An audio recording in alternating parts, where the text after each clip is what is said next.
Ampow has discovered aluminum powder issued in lip gloss, eyeliner, razors, lipsticks, eyeshadows, and much more.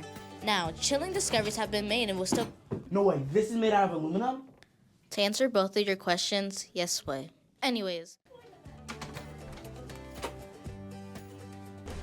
Yeah. Hi, are you here for the Ampow interviews? Yes. It's down that way and to the right.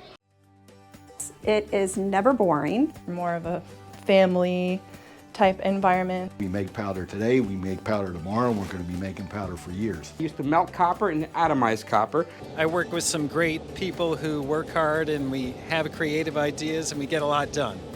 So in the furnace, in this big block oven that is fed by gas burners. Okay, let me take it from here. Once the T-bar melts, it goes into tubes and is ready to be atomized. Atomizing is the process of adding air to hot liquid and forming powder in a freezing cold room. Since the air is cold, the liquid immediately hardens into a powder. Depending on what size the powder is, it is sifted into separate containers and put into separate bins, bags, barrels, or any other shipping compartment and sold to companies in order to make the products that are in our houses today. Thank you so much for attending. Did you guys learn anything? I learned how the whole process works. I learned some new cool facts. Did you know that one T-bar is equal to 2,000 pounds? No.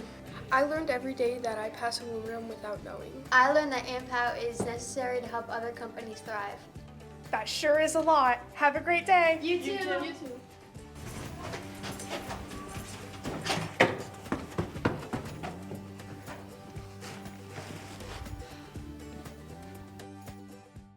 Hey, has anyone seen any books about manufacturing?